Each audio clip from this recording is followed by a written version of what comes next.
Hello BookTube, Sarah here, and welcome to my channel. Today I'm coming to you with a fun little video that I came up with in the middle of the night one night a few weeks ago when I couldn't sleep. Some of my better ideas tend to make themselves known when I am unable to sleep. And 9 times out of 10 I always forget what they are because I don't write them down. But in this case I was super excited about this idea, so I immediately wrote it down. And, eventually was actually able to fall back asleep and, so maybe that's what helps us by writing it down. But anyway, this isn't really a tag, but I'm going to put it out there for the rest of the BookTube community as a tag of sorts that I would love to hear your thoughts on these. So this isn't a traditional tag where I have a bunch of questions and I'm asking you to answer them, but kind of more of your history as a reader. So I'm calling this the books that made me a reader tag. And the reason I thought about this is because I was trying to think of something to do for today that would be posted today, because as you guys typically know, I post my videos on Tuesdays, Thursdays, and then my vlogs on Saturdays. Well, today is my 40th birthday. So the day that this is being posted, I didn't film it on Tuesday, I filmed this on Monday. But Tuesday when you guys see it, it is my birthday, and I thought, what better way to kind of celebrate your birthday than talk about some of the books that kind of defined your childhood and your young adulthood, and also more the books that, maybe made you appreciate or start to like different genres. I do read a huge variety of different genres. I mean, yes, I mainly focus on romance because that is, my favorite. It's where my heart is, pun intended. But I do enjoy different types of books. And I really didn't even get into romance until I was in my 20s. So, I just thought it would be really fun to kind of talk about some of those books that I remember from my childhood and that kind of made an impact, on me in different ways. So you guys will understand a bit more as I start to go through the tags, or the video. So let me jump in and get started. So I did put these in order of from my youngest to my most recent, just to kind of make it a little bit of fun. So the first book is, of course, Clement Clarke Moore's The Night Before Christmas. I guess it would be more considered to be a poem than a book, but we had it as, I remember it distinctly, and I would love to try and find a copy again. I've seen them on eBay, but they are ridiculously expensive, and they were put out by Hallmark, and my parents had bought a copy for my brother and I. And it was, like a hardbound book, and it was like a pop-up book. So, the part in the story where he talks about throwing open the shutters, you pull the tab on the side and the shutters open and the man stuck his head out. Or when Santa would come down the chimney, you would toggle the side and Santa would go up and down the chimney. And at the end, when the reindeer are flying away, you could do the same thing. It was awesome. In the second page of the book, you'd open it up and there'd be this beautiful Victorian home. I absolutely love that book. I think it was more the book itself, especially when I was younger. I remember it distinctly when I was 3 or 4, and every year on Christmas Eve, Dad would read it to us. That and How the Grinch Stole Christmas were the two big ones from when I was a kid. But yeah, that book, I still remembered. It's still a loved story or a loved poem of mine, and yeah, it's one of my favorites. The next one, oh no, I don't have a copy of this one. I have a copy of some of these books that I'm going to talk about, but the next one is A Little Princess by Frances Hodgson. I just can't say it, I'm sorry. Burnett. And this was about the age of 6 I got this book. I think it was for my 6th birthday. And my dad bought it for me. My dad, both my parents are avid readers, still are. But I noticed my dad was always the one who tended to buy more books for us. Whereas my mom always preferred the library. So that's kind of fun. A Little Princess. The reason I love the story so much is the main character's name was Sarah. Sarah Crew. And this story, if you're unfamiliar with it, I know most people think of The Secret Garden as their favorite book of this author's, but for me it was always A Little Princess. And it's about a little girl named Sarah who is a very well-to-do young lady, and her father sent her to this boarding school because he's going to be off. I think he's in the military, he's in the war. And then she has this doll who has all the same dresses as her. Very, very well-to-do. And she kind of looks down her nose at some of the other little girls in the school. She's not the most likable character at the beginning of the book. And then she ends up, something happens, and her fortune is gone. And the father is missing, presumed dead. And she, they can't kick this little girl out on the street. So they essentially make her a maid. And she ends up living in the attic, and she befriends a man who lives next door, who has a monkey. and, you know, kind of one of those, you learn the true value of, you know, friends and things like that. It's an adorable little story. I absolutely loved it, and I need to get a copy of it, again, to have for my collection. The next one, the one that started off my love for the Babysitters Club, which was actually not Christy's great idea, but Dawn on the Coast. Again, this is one my dad got for me. He went on a vacation with his friends. They used to go every year to Myrtle Beach. They would go golfing, and he would bring us back presents. And because I was such a big reader, he would always bring me back books. Well, you used to be able to buy like a 3-pack of like these books, or 3 or a 4-pack. And I distinctly remember this one. It was Dawn on the Coast, Christy and the Mother's Day Surprise, and Marianne and the Search for Tigger, which I just reread, those last two. And, but Dawn on the Coast was the first one that I read, and I just remember falling in love with the Babysitters Club. And it's still my favorite book in the series, mainly because of the nostalgic factor for me. Because after I read those 3, I went back and started getting the first books, and then I eventually, you know, worked my way through reading the entire series. But yes, I absolutely love those ones. The next one, I was about 12 when I read this one. I think it was for school. And this one was Island of the Blue Dolphins by Scott Odell. This book was amazing, and I don't think I've ever reread it, but it's one of those stories that has resonated with me the whole time. This is the story about a woman, a girl, I should say, excuse me, in the Pacific. Her and her tribe family lived alone on this island, and they were happy and content. And then the ships came, and all the people left the island. But the little girl, and I think her little brother, was it her little brother as well? They were left. Or no, she went back for the brother or something like that. I really can't remember. I'm sure you guys will remind me in the comments below. But she ended up being abandoned on the island by herself, and she lived for years. And I'm pretty sure, don't quote me, but was this not based on a true story? I think it was. But this story was amazing. Absolutely amazing. I really, really loved it. So beautifully written and haunting. Haunting's probably the best word I can use for this book. It was really great. I should do a reread of it. I know right now it's middle grade March, and a lot of people are reading middle grade books this month. So maybe if I have time, I doubt it, I have a big TBR, maybe next month I'll put it on my TBR and read it, because I do have a copy of it. This was given to me by my friend Tanya, because she had an extra copy, so thank you, Tanya. She gifted it to me last year, which was super sweet of her. The next book, now we're getting more into, you know, some of the more fun books that I used to read. And the one, now I could cite this entire series, but I'm picking this book as my favorite, and it is The Evil Twin by Francine Pascal. I was about 14 or 15 when I read this one, and this book, it was so soap opera. Oh my gosh. Like, not only are there a set of beautiful twin girls or twin sisters who live in Southern California and who are perfect size 6 figures and everybody loves them, but now they have a doppelganger, and that doppelganger is out to kill them or kill one of them so that she can take over their life. You know, like, it was so soap opera, so out of anything in the realm of possibility, but it was so good. This was, like, at the time, I mean, it was a big, thick book. It was one of the Magna editions, they called them, and it took place, like, after prom, and then this started off this, or no, this was the last book in this series that started off at prom, and then somebody was actually killed drunk driving. So, you know, some great messages about drunk driving in there.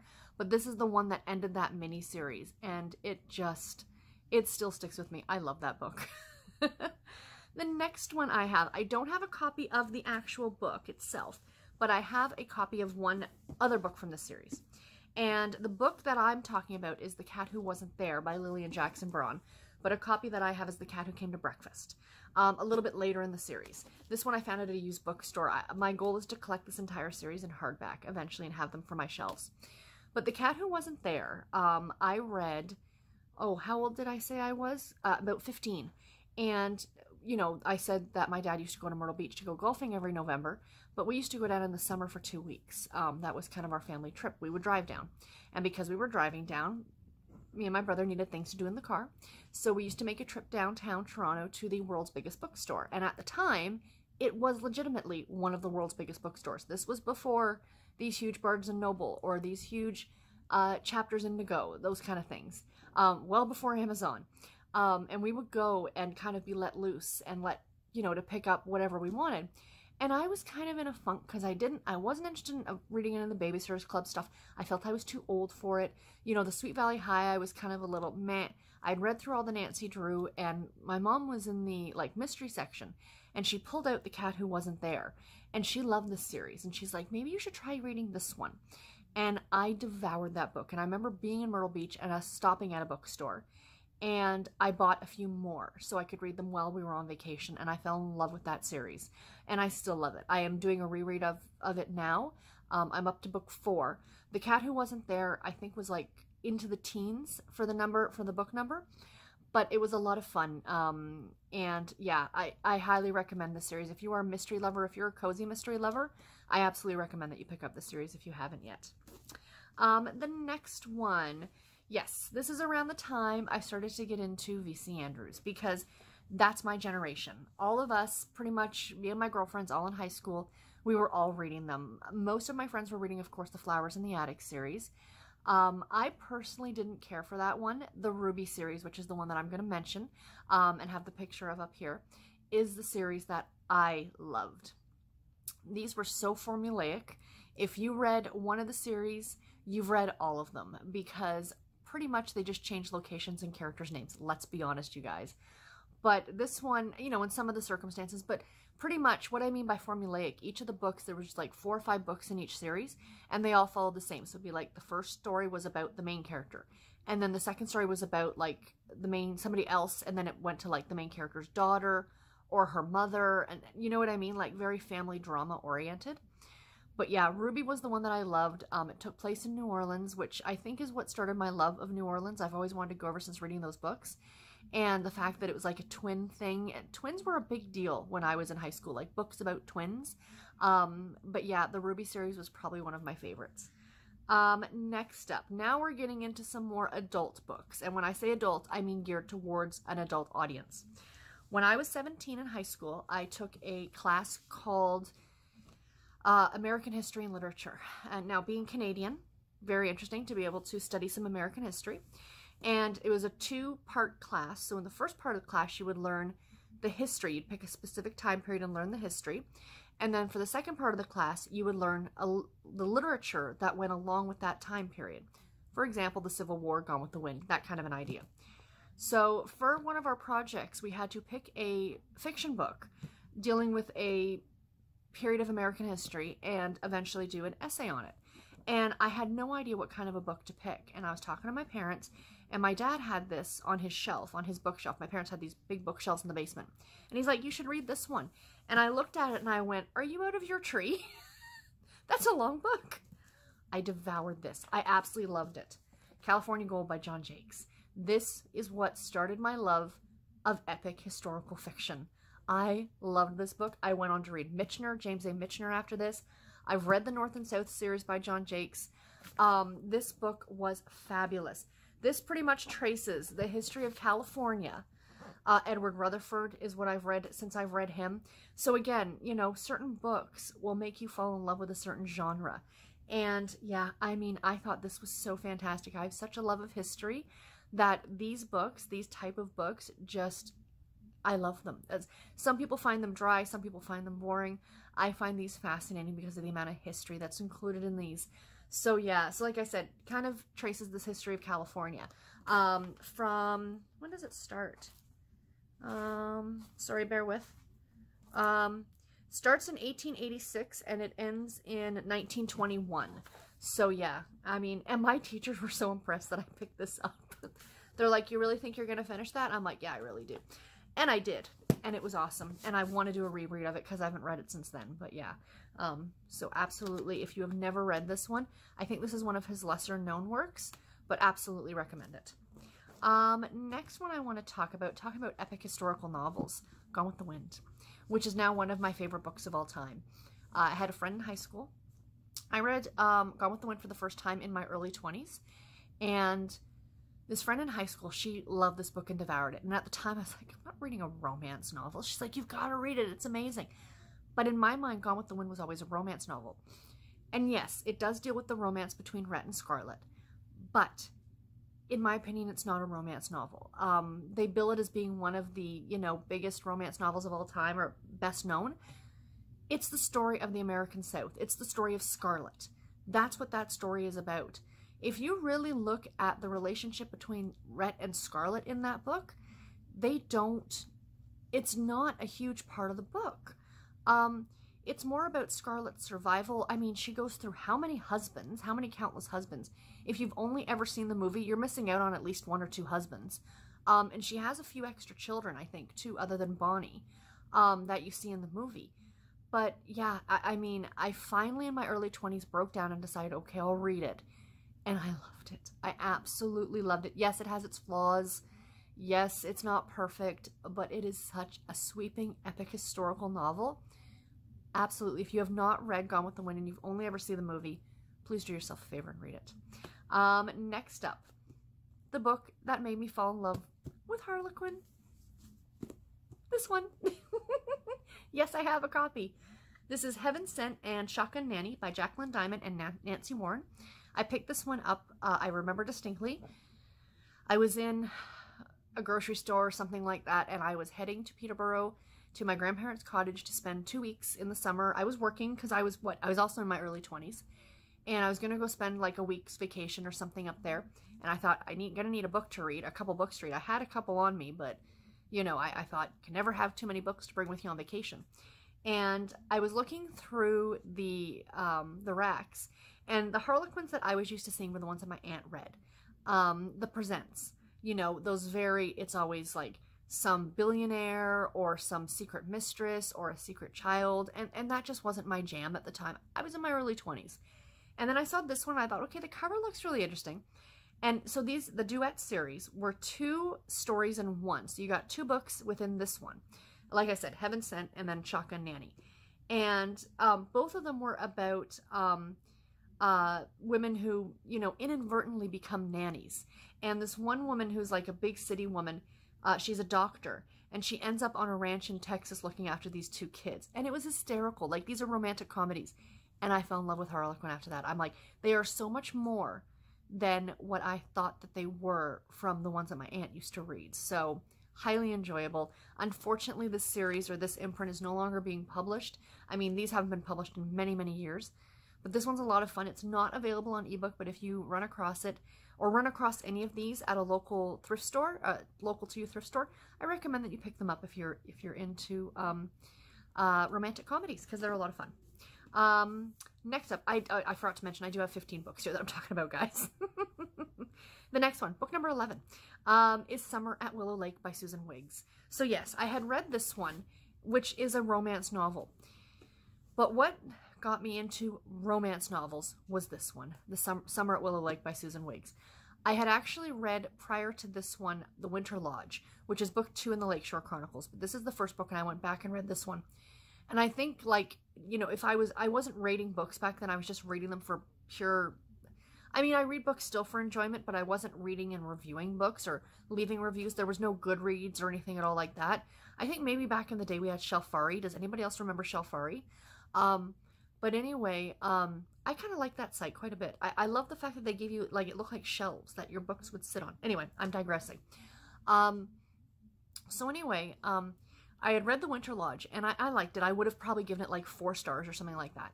But then I realized that there was a first book in a series, so I went back and read Summer at Willow Lake, and that book will always, hands down, be a 5-star book for me. It is absolutely fantastic. It is about a woman by the name of Olivia who agrees to spend the summer fixing up her grandparents' old camp. They used to run a camp for children, and the story goes back and forth to when she was younger at this camp with this boy that she liked, and then to what's going on over the current summer. Spectacularly written. She is still hands down one of my favorite authors. This book was fantastic. I recommend it to everyone. Again, if I had a top 10 list, you know, maybe I should do that for you guys one day, like a top 10 of my top 10 favorite novels of all time. This would definitely make that list.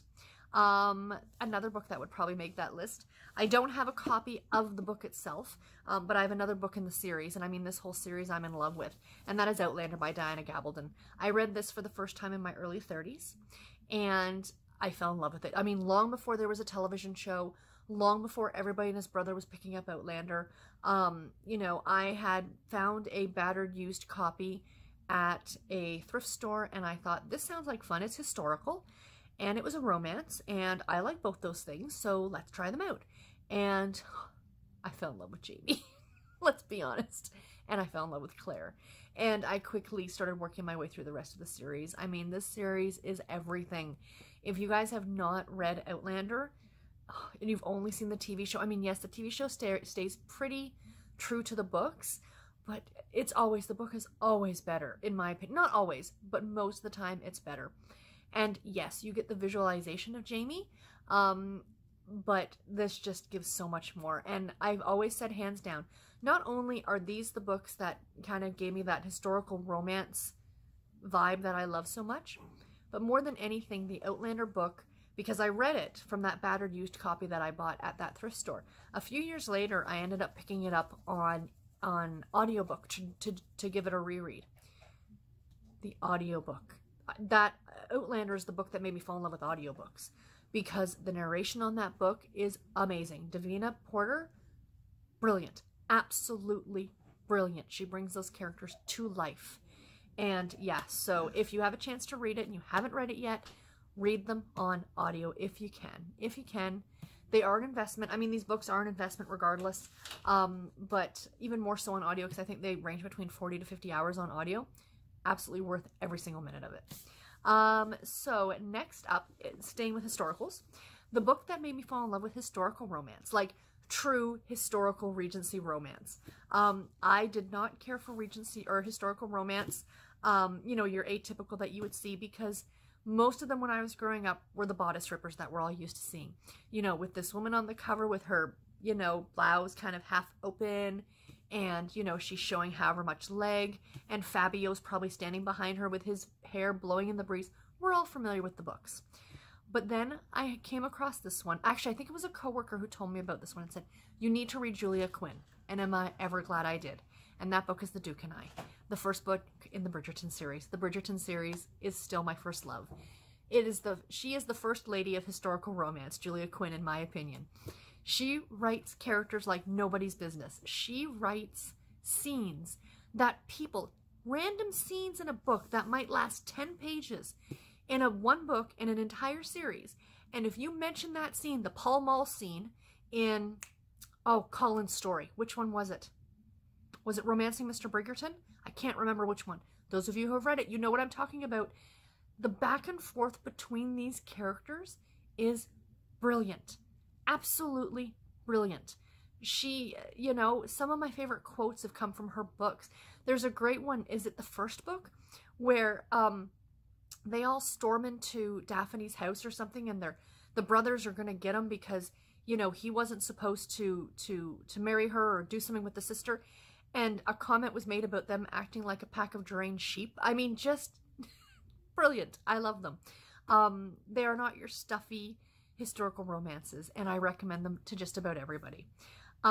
Next up, this is one that I read on a recommendation from my mother. We're now into my late 30s that I'm reading these books. And I was looking for something different. I'm like, okay, I'm reading a lot of historicals. I've been reading a lot of historical romance. I've been reading a lot of romance. And I was talking to my mom in the car, and she's like, one of her favorite books of all time that she read when she was a teenager, and she reread it about a half a dozen times, was Rebecca by Daphne du Maurier. And I'm like, I've never read that one. And she's like, well, it's a gothic romance kind of an idea. And I'm like, all right, I'll give it a try. So I picked up a copy, and I think I flew through it in about a day and a half. It was amazing. Just brilliantly written. The fact that the entire book, you don't even know the main character's first name or anything really about her, but she's narrating this entire story. So this is, most of you are probably familiar with Rebecca. You probably read it long before I did, but it's about a woman an unnamed woman, who marries an older man and moves to his house and is kind of living in the shadow of his dead wife named Rebecca. And that's all I'm going to tell you. It is amazing, and I loved it, and I absolutely recommend it. And the very last book I want to talk about is the book that made me really fall in love with nonfiction. Nonfiction is something that I never really read up until a few years ago, until I really started on BookTube. And then Olive at a Book Olive started, I saw it was about, what, 3 or 4 years ago? She started, of course, nonfiction November. And I kind of went, oh, nonfiction. When I think nonfiction, I'm honestly thinking like biographies, which are okay, but I'm not, I really generally, I've read a handful of biographies. I'm not that interested in celebrity culture or in certain celebrities to really care too much about biographies or memoirs or anything at all like that. So I was thinking that, or I was thinking like really dry astrophysics textbooks. And Olive talked about this book, and I went, I think I need to read that. So I went out and got a copy, and I read it, and I fell in love with it. And I realize now that nonfiction can be a lot of fun, just like this is. And this book is Unmentionable by Therese O'Neill, The Victorian Lady's Guide to Sex, Marriage, and Manners. This book was brilliant. What it really did for me, this book in particular, more than anything else, was because I read so much historical romance, especially set in Victorian or Regency times, you really begin to appreciate some of the things that are written going, I don't know if that would be the case, because it talks about like everything from birth control and other acts of God. It's one of the chapters, you know, or affronts to God, excuse me, you know, and how they dressed. And what happened if they had to go to the bathroom? You know, like everything like that. Essentially, this is written that if you were a woman in modern day and you were suddenly transported back to Victorian London and dropped in the streets, here's what you need to know to get by. That's essentially what the book is about. It is brilliant. There are pictures in here like old, oh, what's this one? Like old photographs and stuff like that, and then pictures that would have been in like magazines or in advertisements or advertisements. I should say. Sounded very British there, didn't I? You know, like just absolutely, it was so interesting. So the wedding night, or a bad bit of bumbo, it says. You know, like diet, you're a little bag of pudding, it says. It's like, don't be fat. It's an advertisement for some sort of a weight loss thing. Fantastic. Absolutely fantastic. Give this one a read if you have a chance. It's also on audio. I didn't listen to it on audio, but I would definitely be interested in doing that. Maybe this year for Nonfiction November, because I read this about 3 years ago. So I think I'd really like to reread it. But I really think that it does kind of make you appreciate more how many liberties a lot of Victorian and Regency romances do take with a lot of what actually went on in the time period. So anyway, guys, that is it for this video. Sort of. Hold on. I have something else I want to mention too before I let you guys go. But I want to thank you guys very much for watching. Again, I'm doing this as a tag of sorts. I'm going to list it as a tag, an original tag. So if you guys are interested in doing this as well, I'd love to know that. And please let me know in the comments below. If you do your own video, please link me or something. Let me know that you've done it, because I'd love to watch yours. But like I said, before I let you go, a very quick little announcement. My husband has started a booktube channel. Now, a few months ago, I mentioned that, excuse me, that he was kind of doing like a review channel where he'd do movies and books and all kinds of things. But he's decided now to split it off and just do a single booktube channel and then a channel reviewing movies and collectibles and all those other things. So I said I would give him a little mention, because why not? So it will be linked. That channel will be linked in the description box below. He talks about pretty much every kind of book. He reads a ton of different stuff, except for romance. So you guys watching this, he might not necessarily be your bread and butter, but I definitely, you know, go check him out. I think he's pretty special. I mean, I married him, right? So yeah, so it's GP Reads is his channel name. But anyway, that's all I wanted to mention today, guys. Thank you so much for watching, and I will see you all in my next video. Take care and happy reading, everybody. Bye.